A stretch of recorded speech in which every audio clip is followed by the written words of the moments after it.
बिस्मिल्लाहिर्रहमानिर्रहीम। Welcome to the inclined thinkers. Dear colleagues, जैसे कि आपको पता है कि ट्रांसफ़र आज जो है ट्रांसफ़र का ऑप्शन जो है वो सिस पे दे दिया गया है, और सबसे अहम बात यह है कि उसके लिए कौन सी स्ट्रेंथ और कौन सी डेट जो है वो उसको मद्देनज़र रखा गया है। ये सबसे अहम बात है। ट्रांसफ़र करने से अप्लाई करने से पहले जो है वो आप डेट ज़रूर चेक कर लें। 20 सितंबर 2025 की जो स्ट्रेंथ है उस स्ट्रेंथ को मद्देनज़र रखा गया है, और उस स्ट्रेंथ के ऊपर जो है वो ट्रांसफ़र एंड पोस्टिंग जो है वो होगी। अब अगर हम बात करें तो 16 स्केल में जो बात की गई है, for 16 and below shortage count of the post as shown in the candidate tab will be use to show the availability of the vacant post for transfer. और इसी तरह 17 के लिए क्या बी है, 17 and above only sanctioned vacant posts are requested as no STR is applicable as per transfer policy of the 2024। ये तो थी बात के 17 और उसके अबव के लिए जो है वो STR की कोई कंडीशन नहीं है, और 16 की जो टर्म एंड कंडीशन है वो भी मैंने आपको बता दी है। अगर हम इसके साथ देखें तो आपने जब ट्रांसफ़र के लिए अप्लाई करना तो आप देखेंगे कि ये आप अपना सिस खोलेंगे तो वहाँ पर न्यू एप्लीकेशन आएगा। न्यू एप्लीकेशन में जाएंगे तो इसकी पहले हम डेट की बात कर लेते हैं। जो डेट है वो 22 ऑफ द सितंबर 2025 से लेकर 28 ऑफ द सितंबर 2025 तक है, यानी 22 सितंबर से लेकर 28 सितंबर तक जो है वो इसकी डेट है। आपने इसको देख लेना। जब आप अप्लाई करेंगे तो अप्लाई करने में दो तीन चीज़ें जो हैं वो आपने मद्देनज़र रखनी है। दो तरीके से आप अप्लाई कर सकते हैं। एक आपकी इंडिविजुअल होगी जो मेरिट बेस होगी, दूसरी जो है वो आपकी मैनुअल होगी।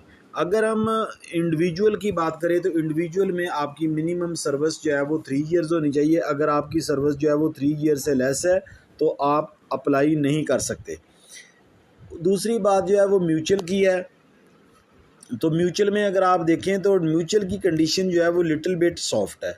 उसमें जो है वो अगर आपकी सर्विस जो है वो 2 ईयर्स कंप्लीट हो गई है तो आप म्यूचुअल ट्रांसफ़र के लिए अप्लाई कर सकते हैं।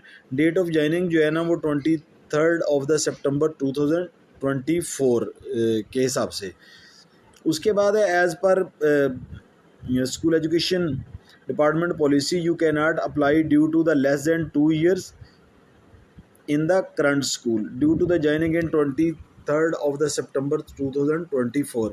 यानी इसकी जो डेट दी गई है ये किसी एक इंडिविजुअल की है, और वो उस इंडिविजुअल ने जो है वो पुराने स्कूल में जहाँ पर वो सर्विस कर रहा है वहाँ पर उसने 23rd ऑफ द सितंबर 2024 को ज्वाइन किया था, इसलिए जो है वो फर्दर अप्लाई नहीं कर सकता।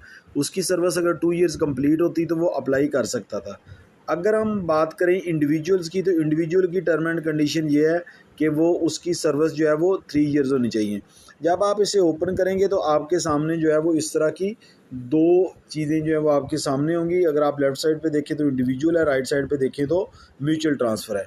ये थी अब तक की अहम बात। मैं फिर आपको रिवाइज़ करता चलूँ कि 22 ऑफ सितंबर 2025 से लेकर 28 तक आप अप्लाई कर सकते हैं, और जो स्ट्रेंथ दी गई है वो 20 ऑफ द सितंबर 2025 की ली गई है। स्टूडेंट्स की जो है वो SST तक, ग्रेड 16 तक जो है वो SST यानी PST EST और SST की जो पोस्ट है वो STR के मुताबिक जो है उनकी ट्रांसफ़र होगी। जबकि 17 जो है उसके ऊपर जो है वो स्कूल एजुकेशन डिपार्टमेंट की पॉलिसी के मुताबिक उनके ऊपर STR की रेशियो जो है वो एप्लीकेबल नहीं है। जब आप अप्लाई करने जाएंगे आपको इस तरह दो ऑप्शन नज़र आएंगे, जैसे ये नज़र आ रहे हैं, एक इंडिविजुअल का और एक म्यूचुअल का। म्यूचुअल में अगर आप करवाना चाह रहे हैं तो आपकी सर्विस जो है वो मिनिमम 2 ईयर्स होनी चाहिए, लेकिन अगर आप इंडिविजुअल करवाना चाह रहे हैं या ऑन मेरिट जो है वो करवाना चाह रहे हैं तो आपकी सर्विस जो है वो 3 ईयर से कम नहीं होनी चाहिए। अगर 3 ईयर से एक दिन भी कम होगी तो आप अप्लाई नहीं कर सकते। Thank you very much. अगर कोई क्वेश्चन हो तो आप मुझसे पूछ सकते हैं। अस्सलाम वालेकुम, अल्लाह हाफिज़।